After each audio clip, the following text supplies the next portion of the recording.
আসিলে আমি দুই জন আসিছি আমি দুই জন আসিছে কিয়ে না জীব আসিছি জীব সহিত পরম আসিছি জীব পরম সাথে আসিছন্তি যদি পরম সত্তা জীব ভিতরে ନ ଆସିଥାନ୍ତା ମାତୃ ଗର୍ଭରୁ ସେ ଛୁଆଟା ମରି ଆସିଥାନ୍ତା କିନ୍ତୁ ଆମେ କଣ କହୁଛେ ନା ମୁଁ ଏକୁଟିଆ ଆସିଛି କାହାକୁ ତାହେଲେ ଆମେ ଭୁଲି ଯାଇଛେ ନା ଆମ ପରମ ସତ୍ତାକୁ ଆମେ ଭୁଲି ଯାଇଛେ ତାହେଲେ ଆମେ କେମିତି ଭଲରେ ଚଳିବା ଆମେ ଭୁଲ କରି ବସିଲେ ମହାପୁରୁଷ ଭବିଷ୍ୟତ ବାଳିକାରେ କହୁଛନ୍ତି ଆରେ ଯିବେ ଯୋ ଅନେକ ଆରେ ଯିବ ଯେ ଅନେକ ପାପ କରୁଥିବ ନିଜେ ଦେଖିବ ନାହିଁ ଇଏ ପରମ ଉପରେ ଦୋଷ ନଦୀ ଦେବନି ମାନବ ଚୁଟି କରୁ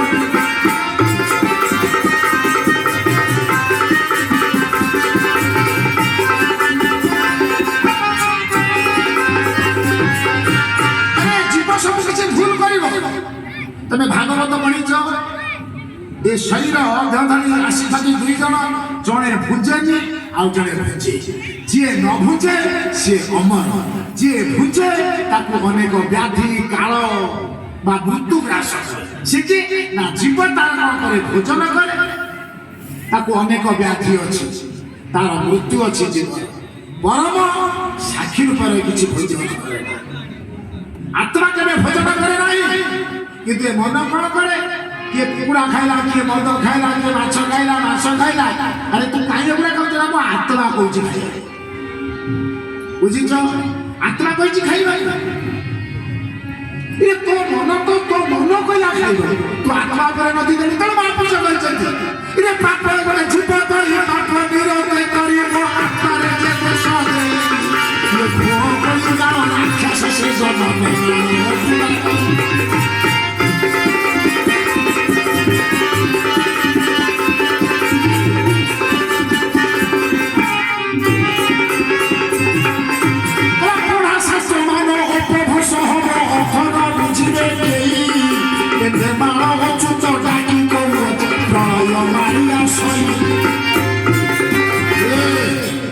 অর্থমান ভাগবতের মধ্যে গোটে কথা আছে কোন আরে এই প্রকৃতি ভিন্ন মতে অপর জানতি সমস্তে এই প্রকৃতি ভিন্ন মতে অপর জানতি সমস্তে আমরা যদি কে অর্থ বুঝি যাই তার স্বার্থ আসিব নিশ্চিত তার ভালো মঙ্গল হবে যে পর্যন্ত অর্থ ন বুঝুছে সেই অর্থ বুঝিবাটা হি সহজ কଣ জীব কেবে অর্থ বুঝিলানি କହିଲା ମୁଁ ଭକ୍ତି କରୁଛି ତମେ ଦେଖିବ ବର୍ତ୍ତମାନ ସାହିତ୍ୟରେ ଏ ମୋର ବୁଦ୍ଧିଜୀବୀ ମାନେ ସାହିତ୍ୟିକ ବିଚାରକ ଶିକ୍ଷକ ଗାଣିତିକ ବୈଜ୍ଞାନିକ ସମୀକ୍ଷକ ସମସ୍ତେ ଏଠି ହୁଏତ ବିଜେ କରିଛନ୍ତି କିଏ ଗୋଟା ଗୀତ ଲେଖିଦେଲେ ଆମେ ତାକୁ ମାନିଯିବା ଯଶୋବନ୍ତ ଦାସ ଲେଖିଛନ୍ତି କି ହେବ ଶୁଆ ବସିଲେ ରାମ ନାମ ନ ଭଜିଲେ କୃଷ୍ଣ ନାମ ନ ଭଜିଲେ କି ହେବ ଶୁଆ ବସିଲେ କି ହେବ ପଦ ଯୋଡ଼ିଲେ ଗୁରୁ ସେବା ନ କରିଲେ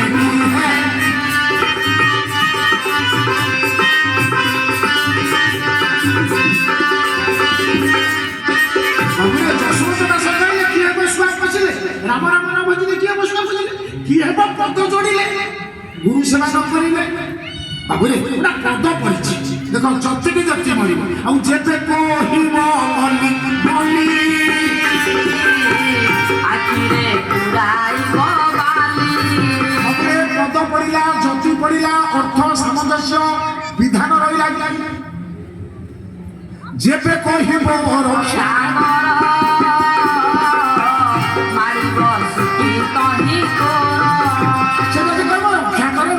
তাকে মারি বসে পুরি করি পদ পড়িলা যতি পড়িলা ভাব ଅଛି অর্থ ଅଛି সাহিত্য ଅଛି জ্ঞাନ ଅଛି বিচার ଅଛି ନାହିଁ ତେଣୁ ମହାପୁରୁଷ କହିଛନ୍ତି ଶିକ୍ଷିତ ମାନେ ଅଶିକ୍ଷିତ ହେବେ বিচার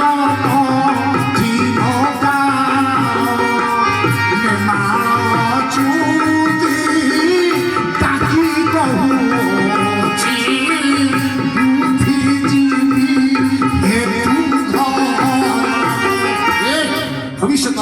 ମହାପୁରୁଷ କହୁଛନ୍ତି ଏ ବୁଦ୍ଧିଜୀବୀ ମାନେ ତମେ ହେତୁ ଧର ଆଜିକାଲି ତ ମାଳିକା ପ୍ରଚାର କରାହଉଛି ତାଙ୍କର ଟିଆରି ବି ବଢିବ ତମେ ଯେତେ ମିଛ କରିପାରିବ କୋଉଠୁ ଆସିଲା ଆଜି ସେ ବିଷୟରେ କିଛି ଆଲୋଚନା କର ବାବୁରେ ପ୍ରଥମେ ସାହିତ୍ୟ ବିଚାର ମହାପୁରୁଷ କଣ କହୁଛନ୍ତି ତାକୁ ବିଚାର କର କଣ ନା ସାହିତ୍ୟିକ ବିଚାର ଯେମିତି ଅବହଞ୍ଚ ହେଇଯିବ ହେ ବୁଦ୍ଧିଜୀବୀ ମାନେ ତ ବିଚାର କର କଣ ଆଜିକାଲି ଦେଖ ସାହିତ୍ୟ ବାହାରି ପଡ଼ିଲା ମତେ ତୁ କରିଦେ ବଡ଼ ଦୌଳର ପାରାରେ ପୁଣି କହିଲେ କଣ ମତେ ତୁ ତ କରିଦେ ଜମି ହଳିଆ ତ ଜମିରେ ମୁଁ ହଳ କରିବି ସରୁ ଚାଉଳ ଯୋଗେଇବି ଏଭଳିଆ ବଡ଼ ବଡ଼ ଗାୟକ ମାନେ ପଢ଼ିଛନ୍ତି ଜଣକୁ ପଚାରିବା ପରେ ଏଇଟା କାହିଁ ପଢ଼ିଲୁ ନା ଭକ୍ତି ନା ଭକ୍ତି କଣ ନା ପ୍ରଭୁଙ୍କୁ ମୁଁ ଜଣାଉଛି ପ୍ରଭୁଙ୍କୁ ମଣିଷ କଣ ଜଣାଏ ନା ଭଲ ହବା ପାଇଁ ଜଣାଏ ଦେଖ ମହାପୁରୁଷ ମାଳିକାରେ କଣ କହୁଛନ୍ତି ନା ବେଳକୁ ଏଭଳି ଭକ୍ତି ଅପବଂଶ ହବ ତୁମେ ଜଣେ ଅତି ଭାବରେ କ୍ଲାସିକ ଭାବରେ କାରୁଣ୍ୟ ଭାବରେ କହିବ କଥା ତୁ ଜମି ହଳିଆ ସେ ଜଣ ପଚାରେ କାହିଁ କରୁଥିଲୁ ନା ପ୍ରଭୁଙ୍କୁ ମୁଁ ଜଣାଉଛି ଭକ୍ତିରେ ଜଣାଉଛି ଭକ୍ତିରେ ମୁଁ ଜଣାଉଛି ଭାଗବତରେ କଥା ଅଛି କଣ ବାବୁରେ ଅଶେଷ ପ୍ରକାର ଭକ୍ତି ଜାଣେ ଗୋବିନ୍ଦର ଗତି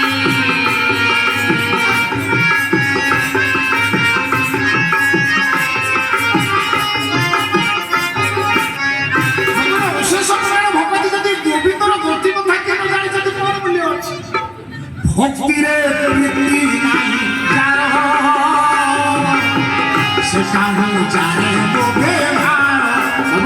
ଭକ୍ତିରେ ଯଦି ପ୍ରୀତି ନାହିଁ ଗୋଟେ ପଦ ମୋ ମା ମାନେ ବାପା ମାନେ ଶୁଣ ଭକ୍ତିରେ ପ୍ରୀତି ନାହିଁ ଯାର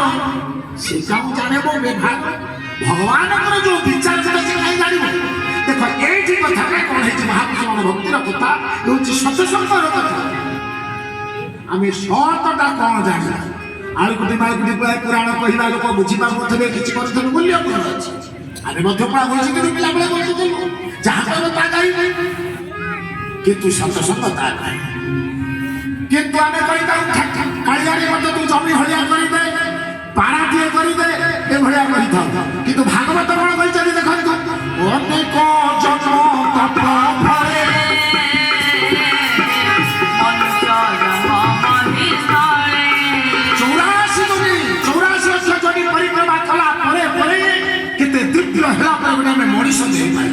ମଣିଷ ପାଇକି ଆମେ ଯଦି କହିବା ମତେ ତୁ ହଳିଆ କରିଦେ ଜମି ହଳିଆ କରିଦେ ବଳଦ କରିଦେ ହେଲେ ପାରା କରିଦେ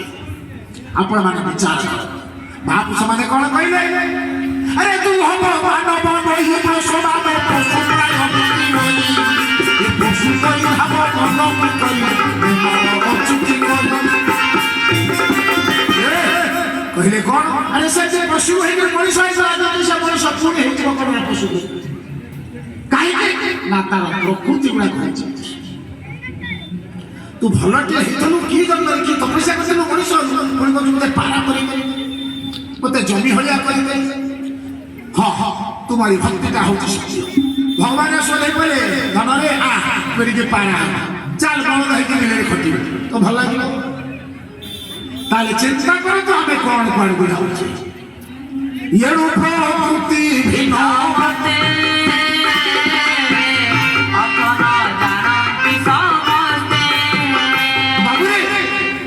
तुम्हारी पाखरे होचे महापुरुष सुदानंद विदाता ता साहित्य केही बुझिछंती